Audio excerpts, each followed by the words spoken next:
Thank you. Lovely to see you all here today. So, I mean, I've called my presentation actually A Brave New World for Income Investing. And we certainly think 2026 is a crossroads year for global markets and a year where investors might want to have another look at what they're doing in their portfolios. And it could be a year where income comes back to the fore. Why do I say that? Well, we've got higher inflation. We've got lots of interesting things going on with AI.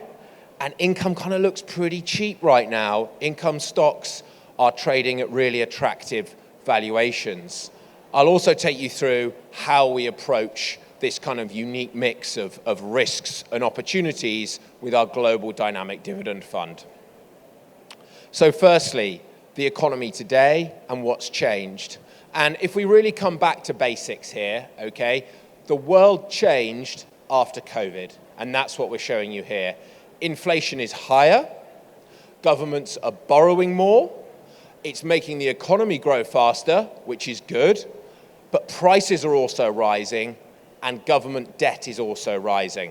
So you've got a mixture of risks and opportunities there, but this is something you need to think about in your portfolios. If inflation runs at 4% for 10 years, okay, and you've invested, say, $500,000 in a 10-year fixed-term income-paying product, and inflation runs for 4% over the life of that product, because of the power of compounding, when you come to get your money back, yes, you've got $500,000, but what you can buy with that has halved. So you have subtly or stealthily lost half of your money over that time. So the high-pressure economy is really causing people to think about their portfolios. So if that's the broad kind of what's changed since COVID, more investment, more fiscal policy from government, what's been going on with equity markets? Well, of course, as we've heard a lot today, AI has been the big story. And you can see the returns for the S&P and the Magnificent Seven on the left-hand side. And this is really since the launch of ChatGPT. So if you all remember the demonstration, and you know, the world is never going to be the same after that. And certainly AI is a huge, huge opportunity, hence why there's been so much investment in data centers, into these companies, into the equity market. So there's been a big, big run-up. But the Mag 7, which are companies almost exclusively tied to AI, they've accounted for half of the S&P returns since ChatGPT was released. And what we're seeing now, and this year, a big question for markets is, where's the monetization? How are you going to start profiting? Because OpenAI doesn't make any money at the moment. And we're seeing now debt rising. And we're seeing now what we've shown you here, aligned transactions. So this is NVIDIA buying stock in OpenAI, who's one of their #1 customers. So while there is a huge opportunity in equity markets from AI, risks are also rising. So it might well be that the right stocks are going to be the winners rather than the rising tide lifting all boats. But if AI is one opportunity, there's another opportunity in markets, and it certainly came to the fore last year. I'll call it the REs. Reindustrialization, rearmament, and restoring the environment. Now, there are others, but broadly, okay, what I'm showing you here is the government agenda. So when I'm saying post-COVID, we've got more borrowing, more tax and spend in the US, in the UK, across Europe. What are governments spending on? Well, weapons, okay, industrial production, things like shipbuilding, because we've realized in the West, too much of our supply chains are linked to China. We need to bring some industrial production back home. Look at the opportunity. Unfortunately, the slide's blurred, but the left-hand side is showing you industrial sector returns in Japan, emerging markets, Europe, and globally. Since Liberation Day, industrials are up 60%, right? They were supposed to fall. So there is a huge opportunity in what I'm calling the REs, this global investment cycle. Again, nuclear, helping the environment, uranium, off to the races, defense stocks across the world have done incredibly well as well. So this is the other opportunity in markets, in equity markets.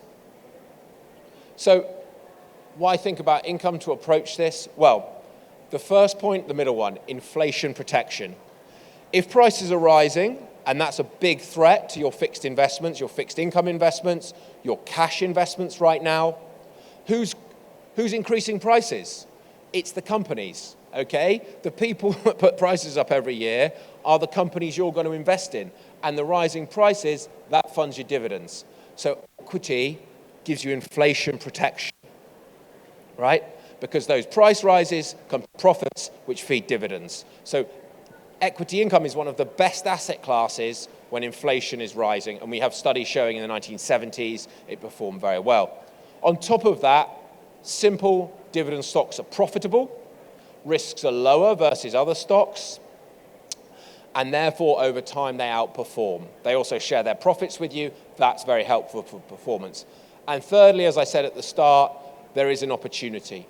With all this focus on AI, dividend stocks have become very cheap. So this is MSCI World Growth to MSCI High Dividend.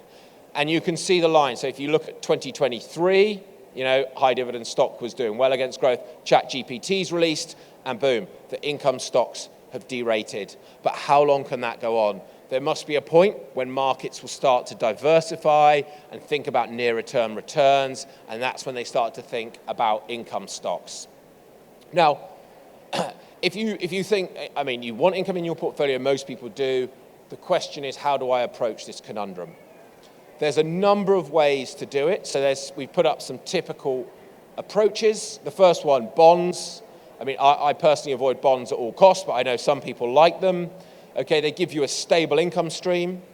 Of course, they don't offer you much inflation protection. They do offer downside protection. So, there may be some benefits. I'm yet to find them. High dividend equity. This is a traditional way of investing. So you might find telecoms, utilities, some financials. These sectors pay high divs. They don't tend to grow. So you miss out on the growth. And just as the guy before me was saying, when you want high returns, you want alpha, you need also growth and growing dividends. The third way, covered calls. So you use a derivative strategy. Bit complicated, but essentially you sell options. When the market rises, you have to pay them. But if it doesn't, you get the income from selling those options. The problem with doing that is when markets rise, you've sold that upside. And these strategies, they can give you broad equity exposure, but you sort of lose the benefit of doing that. So we've come up with a solution, the Global Dynamic Dividend Strategy. It's a unique strategy as far as I know, 2.2 billion in total. We have a US vehicle, we have a Singapore vehicle. It offers a 5 to 7% yield, right? That's generated from a fixed monthly payout. So we pay out the same every month. And we use a two-pronged approach to deliver the income. So we use a small portion of the portfolio to do what we call dividend capture. And I'll explain more about that in a second. But 95% of the portfolio is invested in broad equity markets, right? Not trying to be too clever, core risk, largely reflecting the benchmark, picking stocks, nicely growing, profitable stocks, good free cash flow, keep it simple and get you that broad equity market return along with a 5 to 7% yield. So the portfolio is 60% in value stocks, 40% in growth. So we're avoiding that high dividend typical trap, which you would normally have to take if you wanted to get this kind of yield. The team that run it, Josh Dietz, he's the lead manager. He's supported by two other guys, very experienced, former trader on Wall Street. And that's important, okay? So this is breaking down the portfolio and how the magic happens. So that core portfolio, almost all of those stocks pay a dividend. Some may not, they don't have to, but almost all of them will. That gives us half of the dividend, so about 3%, let's say, on average, comes from that core portfolio. The dividend capture sleeve, that's the 5%, okay? This is where the magic happens. What we do with that is trade in and out of dividend events. So we might do 80 trades a year. We'll buy a stock just before it pays a dividend and sell it after receiving the income. Now, because of Josh's skills as a trader, he's able to balance price return, dividend return, and sales price and pull a profit from it. So that gives us, from that 5% of the portfolio, 3% of the portfolio yield. So half of the yield is coming from dividend capture, we call it, and we cycle through very quickly over the year. We use a smoothing process. Some trades are more successful than others, and we use a smoothing process to give you that 10 cents on the dollar paid every month consistently. And here you can see that the distributions per share over last year. The yield does change, but the pounds and pence you receive doesn't. Markets rose last year, so 6.4% roughly at the start of the year. That becomes 5.8 by the end. No change to what's paid out every month. 10 cents on the dollar in Singapore. This strategy has been running since 2012, and we've paid out 5 cents or more on the dollar in the US since 2012. So the payments have been very consistent, and as I say, smoothed over the year to ensure we maintain that consistency. So that's what it's all about, delivering you this income every month with the broad equity market returns. So here you can see by sector and by country the breakdown of the portfolio. As I say, we're not trying to be too smart. We do have a value tilt, okay? So the portfolio has done better in value markets in recent years, but over half is in the US, over 20% is in IT, and the US risk, okay, yeah, there's an underweight there, but we've also got a decent investment in TSMC. That tends to reflect a lot of the way the US IT companies trade. So it's not about saying America's screwed, America's going to fall. It's saying, where's the market at? Where are the best companies? And then adjusting slightly. We do have some overweights. We're overweight to Europe at the moment. Europe is the growth is improving a lot. The stocks are very cheap. There is a lot of world-class companies in Europe you can pick up, and they are offering good dividends. Likewise, though, we are also overweight utilities, and in that sector, we do get a lot of the companies that help us with our dividend. They pay a high dividend in those sectors, but backed by consistent free cash flows. So if we come onto the performance of the fund, the top 10, I beg your pardon. This slide gives you a really nice kind of overview of what we're trying to achieve, okay? So you can see the top holding. What's the top holding? Alphabet. Does it pay a very good yield? No. Is it a structural winner? Yes. Okay. Is it growing? Yes. So we can have nearly 4% of the portfolio in Alphabet. That gives us growth. We've also got in there Apple, Broadcom. But then to get that yield up, we've got ING, okay, 4.5% yield. So there is a split between growth on the one hand and value on the other. Why do we like Google?